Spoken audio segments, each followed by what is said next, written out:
Welcome to the regular meeting of the Design Review Board on June 6, 2023. This meeting is called to order. I request the staff to call the roll for members who are present. Absolutely. Board Member Alexin. Vice Chair Kent. Present. Chair Kowalski. Present. Board Member Reggie. Present. Board Member Summers. Present. And alternate Board Member Blaney. Present. Next, we'll move to the meeting procedures. I'd like to have staff to address how public will comment will work this evening.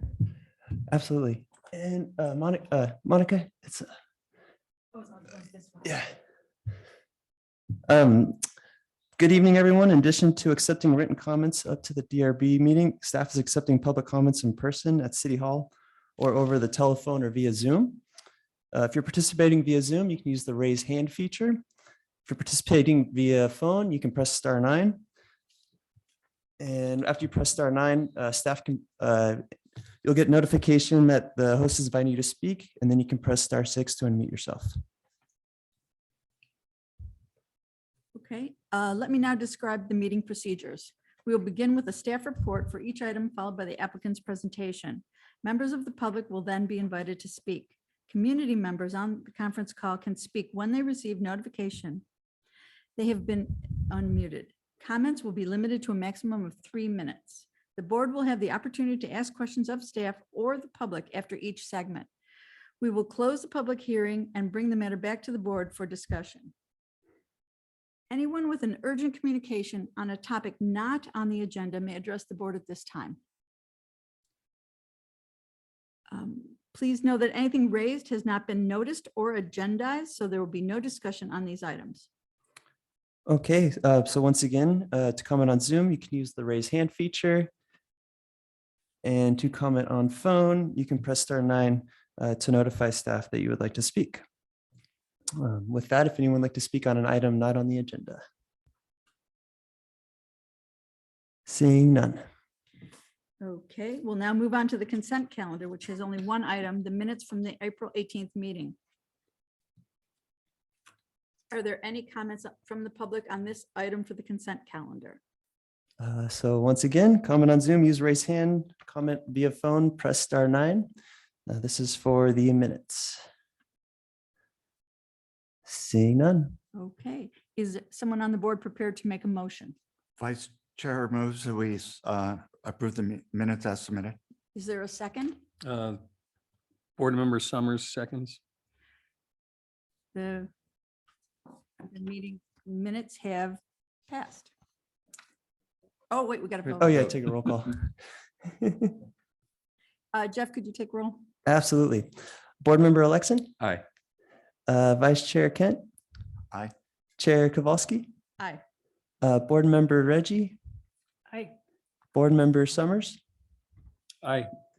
Okay. All right, then now the meeting minutes have passed. We'll now move on to the action items on the agenda tonight.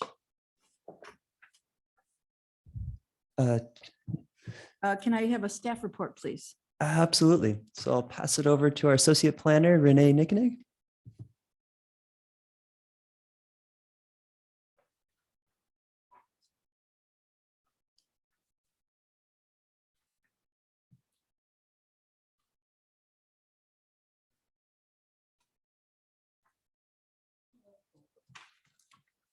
Hello, board. Hello. We are here tonight to discuss 513 Francisco Boulevard East, which is a proposal to expand and remodel the existing Lexus dealership. The project is being referred to the Design Review Board pursuant to condition 64 of the original approval from 1999 from a Planning Commission resolution, which stipulated that any addition or expansion be reviewed by the Design Review Board. We are asking that the board provide advisory comments on the overall design, as well as consider providing a recommendation for approval or conditional approval to the zoning administrator. Previously, the original project was approved in 1999 by the Planning Commission for a 19,400 square foot building. Shortly after, in 2002, the building was remodeled to its current exterior configuration. an overview of the site. You see it's located north of Francisco Boulevard East, adjacent to the freeway. I'll make note while we're looking at this site plan that this is not in a marine district. Many of these properties along the canal are in the marine district. This is not. This is zone general commercial. This is the existing site plan showing here the expanded footprint of the building. The existing building is in diagonal hatch marks, and the new proposed structure surrounds the outside. The proposal is to increase the square footage from approximately 19,402 square feet to 33,969 square feet. This will also include significant site renovations, which will result in loss of some landscape areas currently, and with the reconfiguration of others. I will, when the applicant speaks later, I'll ask them to speak a little bit more on that, as some alterations have been made since the staff report was published.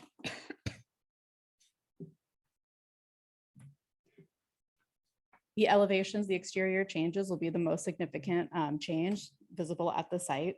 The current design, as you saw before in the plans, and as you may be familiar with just from the site, are a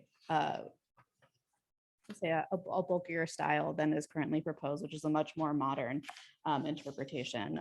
This is similar to other auto dealerships. We've seen a lot of straight lines.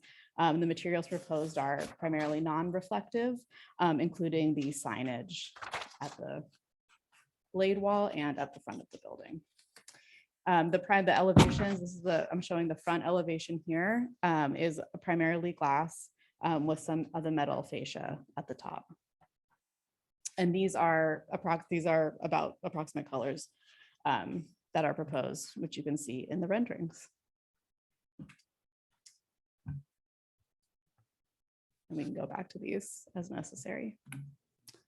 In terms of development standards, the proposal does meet all of the development standards for the general commercial district, including providing the appropriate number of parking spaces and the overall lot coverage.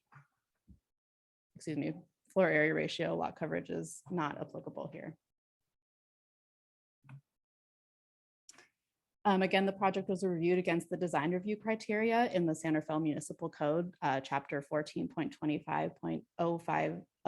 These guidelines also reflect the non-residential design, this criteria also reflects the non-residential design guidelines that we have in a separate document in which this site does meet those guidelines. They're using although there's grays and blacks, mostly a neutral color palette blending into the existing surrounding buildings. The one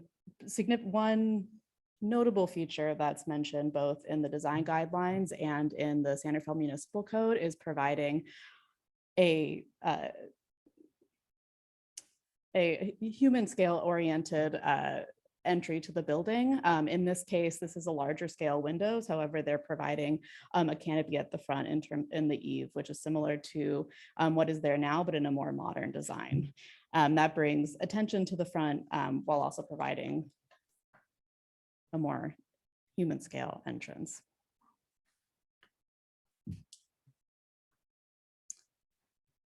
Staff finds that the expansion and remodel is consistent with the relevant standards as well as the Santa Fe non-residential design guidelines. The proposed design is a modern departure from the current building, but is appropriate for the surrounding site and the current, I believe this does reflect the current brand standards of Lexus.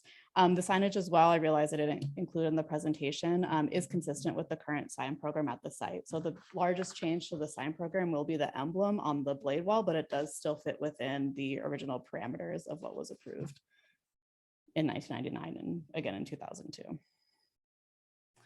So again, we're asking that the board provide advisory comments generally on the design overall, both the site and the architecture of the building, and consider providing a recommendation to the zoning administrator for approval or conditional approval. And that's it.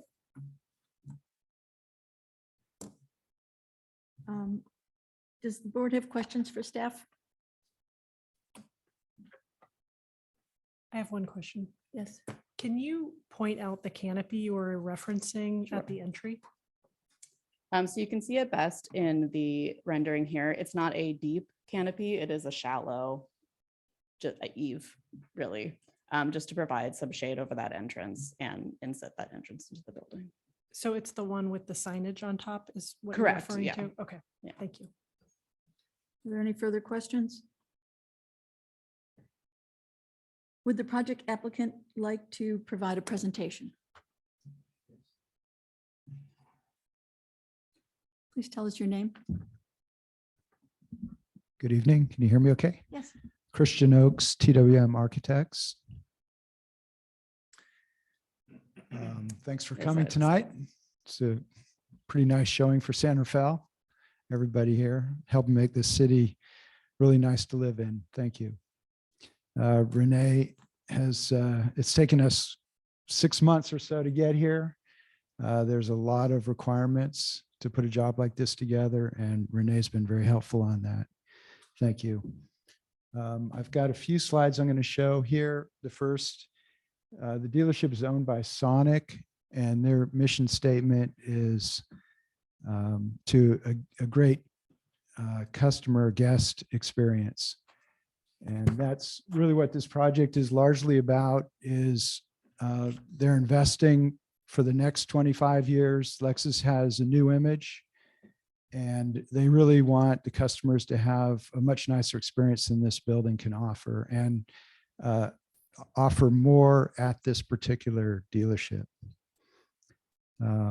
It's a consolidation of 2 properties. They've moved out of another property where the leases run up a few buildings down. So they're preparing for growth in sales and service. And the signage is not excessive. It's working with the building form.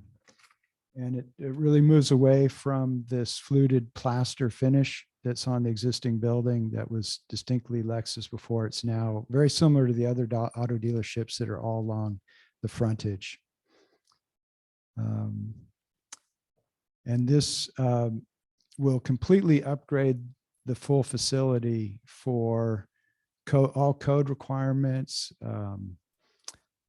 landscape issues, drought tolerant landscaping, LED lighting, energy efficiency,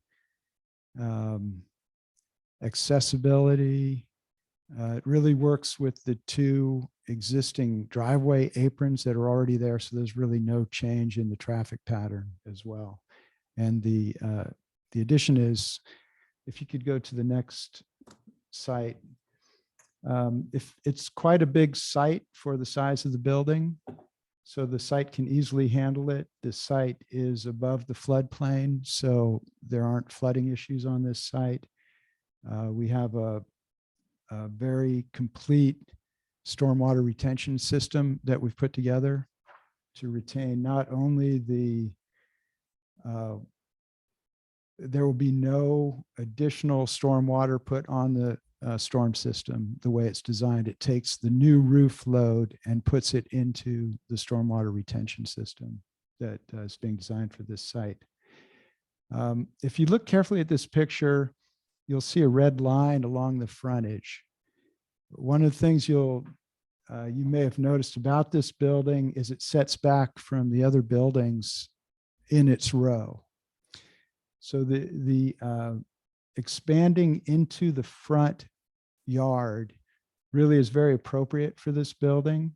We're not pushing out in front of any other buildings. We're really helping this building fit in better with its context, and yet retaining architectural relief. It's not a flat facade. We've got some interpenetration of the surfaces on the building.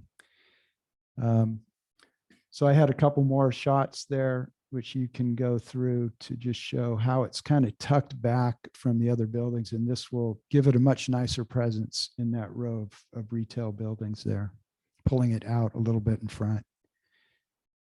When you get to the last image that's there, well, you can hold it here for a second. We have one thing that came up late that I wanted to bring to your attention. We are replacing trees 1-to-1. And 2 of the palm trees are coming out in front.